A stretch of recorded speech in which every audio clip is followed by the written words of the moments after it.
पिछले वीडियो में हमने पदार्थ की अवस्था व अन्य अवस्थाओं के बारे में अध्ययन किया था। आज का हमारा टॉपिक है पदार्थ की अवस्था के मध्य परिवर्तन, जिसमें सबसे पहला है तापमान का प्रभाव और दूसरा है दाब का प्रभाव। हमने देखा है कि जब भी हम ठोस पदार्थ को देखते हैं और उनको गर्म करते हैं तो वो पिघल कर क्या हो जाते हैं, द्रव में परिवर्तित होते हैं, और द्रव पदार्थ को जब हम गर्म करते हैं तो वो वाष्प में परिवर्तित हो जाते हैं। लेकिन इसके अलावा अगर हम गैस पदार्थ को जब हम संपीड़ित करते हैं तो वह क्या हो जाता है, या उनको ठंडा करते हैं तो वो क्या हो जाते हैं, द्रव में। और द्रव पदार्थ जो होते हैं उनको जब ठंडा या संपीड़ित किया जाता है तो वो जो है पुनः ठोस में परिवर्तित हो जाते हैं। सबसे पहला प्रभाव आ रहा है ठोस पदार्थ। जैसे हमने जल की तीन अवस्थाएं देखी है। जल की तीन अवस्थाएं होती हैं, जैसे ठोस रूप में देखें तो बर्फ है,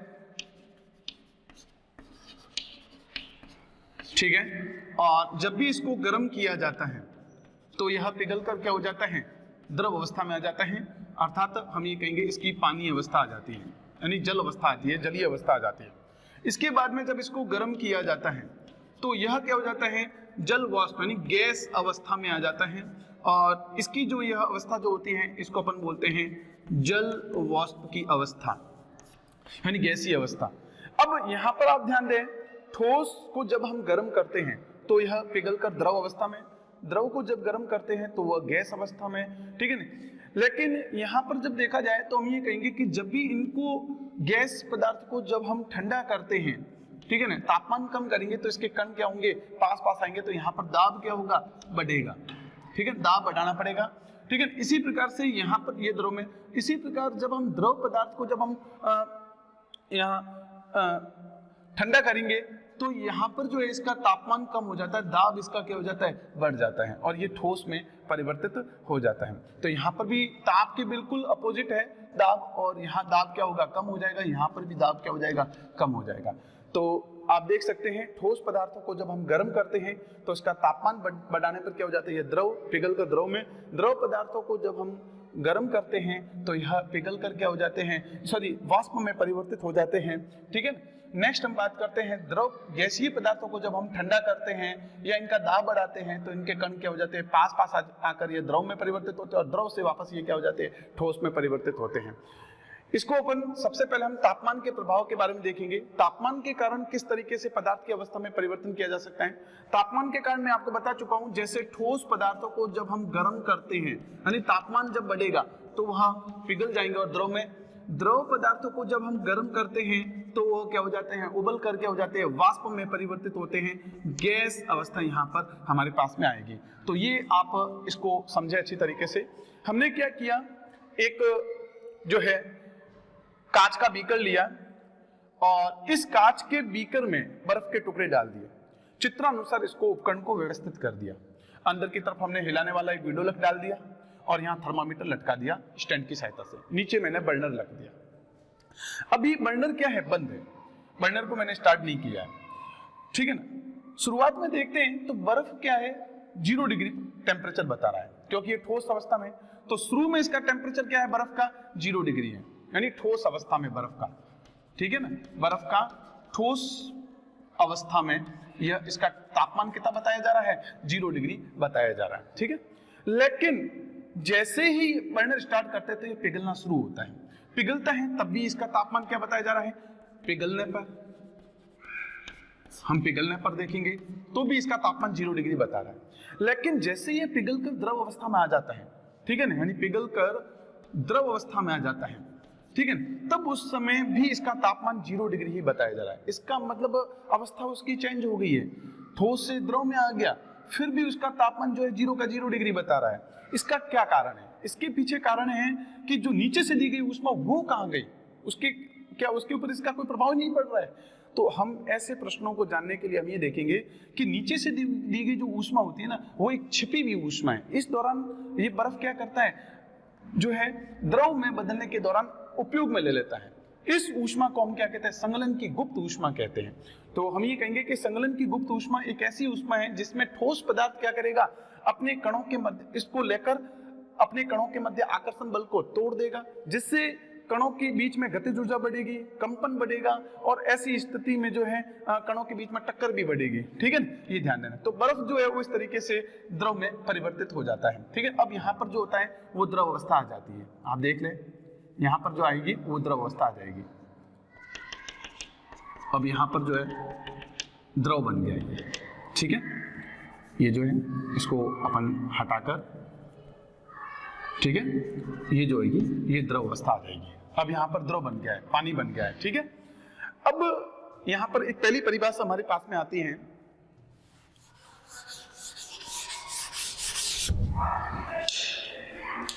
पहली परिभाषा हमारे पास में आ रही है नंबर 1 पर, संगलन की गुप्त ऊष्मा। संगलन की गुप्त ऊष्मा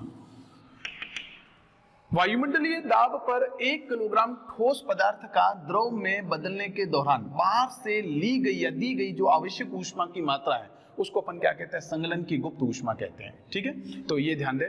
नेक्स्ट हम बात करते हैं, जब संगलन की गुप्त ऊष्मा है तो यहाँ पर हम संगलन की परिभाषा पढ़ेंगे। क्या है संगलन की परिभाषा?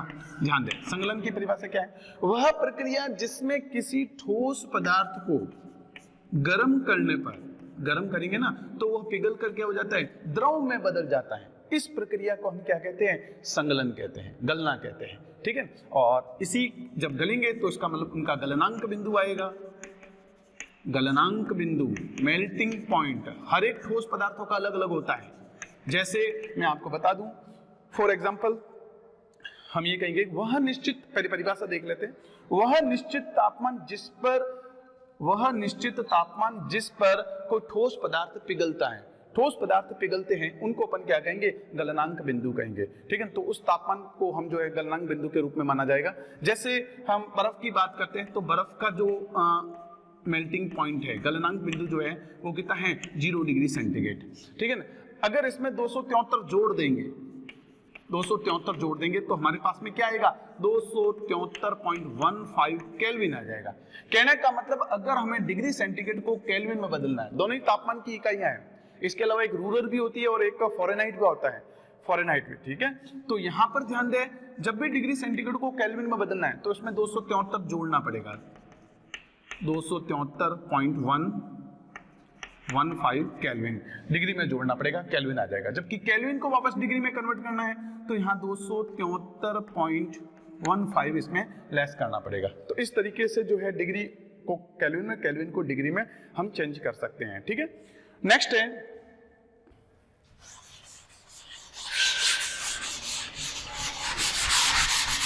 ठीक है, अब आप देखो नेक्स्ट हमारे पास में यहां पर देखो, आप द्रव बन गया।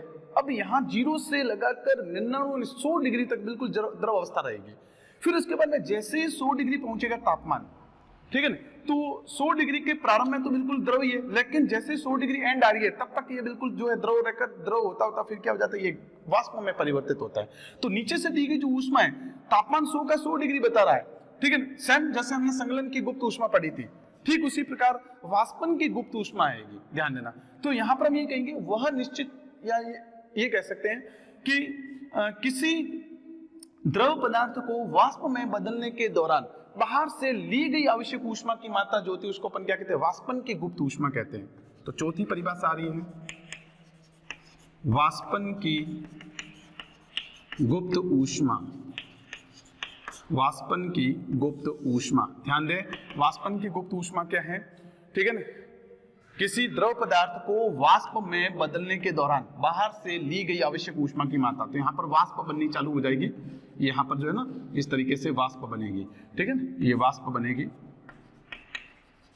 वाष्प बनेगी। ठीक है, तो वाष्प बनने के दौरान जो हम देखेंगे दी गई आवश्यक ऊष्मा की मात्रा जो होती है उसको अपन क्या कहते हैं, वाष्पन की गुप्त ऊष्मा कहते हैं। चूंकि वाष्पन की गुप्त ऊष्मा पढ़ा तो यहाँ पर हमें वाष्पीकरण पढ़ना पड़ेगा। क्या होता है वाष्पीकरण? वाष्पीकरण किसी द्रव पदार्थ को गर्म करने पर तापमान बढ़ाएंगे तो ऐसी स्थिति में क्या हो जाता है, यह वाष्प में यानी द्रव में, सॉरी गैस में, वाष्प यानी गैस में अगर यह परिवर्तित हो जाता है तो इस प्रक्रिया को हम क्या कहते हैं, वाष्पीकरण कहते हैं। किसी द्रव पदार्थ को गर्म करने पर वाष्प का बनना वाष्पीकरण कहलाता है, ध्यान दे। नेक्स्ट आता है छठा पॉइंट हमारे पास में, वो आता है क्वथनांक बिंदु। क्वथनांक बिंदु, इसको अपन बोलते हैं बीपी, बीपी बोलते हैं, बॉइलिंग पॉइंट बोलते हैं। ये क्या होता है, ध्यान दे बेटा, यहां हम ये कहेंगे कि क्वथनांक बिंदु का मतलब ये होता है वह निश्चित तापमान जिस पर द्रव पदार्थ उबलता है। हमेशा क्वथनांक बिंदु द्रव पदार्थों का निकाला जाता है, ठीक है ना, द्रव पदार्थों का आता है। तो ऐसी स्थिति में हम ये कहेंगे कि वह निश्चित तापमान जिस पर द्रव पदार्थ उबलता है उसको। तो यहाँ जैसे हर एक द्रव पदार्थों का अलग अलग होता है, तो जल का अगर हम बीपी देखें तो कितना होता है 100 डिग्री सेंटीग्रेड, अर्थात 273 जोड़ेंगे तो क्या हो जाएगा 373.15 केल्विन हो जाएगा, ठीक है। प्लस 273 अगर जोड़ दो तो हमारे पास में क्या हो जाएगा 373.15 केल्विन हो जाएगा, ठीक है। इसी प्रकार एसीटोन होता है, एसीटोन, एसीटोन का देखें तो 56 डिग्री आ जाएगा। ध्यान देना 56 डिग्री इसका जो है क्वथनांक बिंदु आता है, 56 डिग्री पर यह उबलता है, ठीक है। नेक्स्ट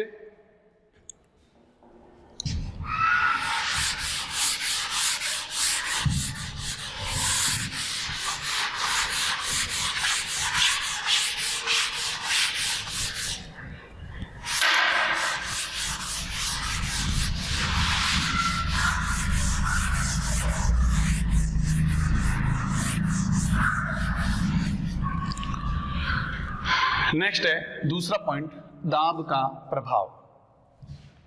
नंबर 2 पर है दाब का प्रभाव।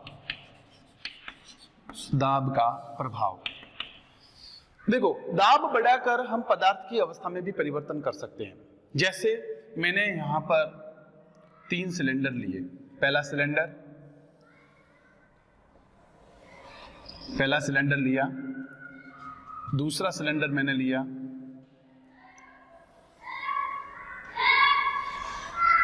और तीसरा सिलेंडर लिया मैंने।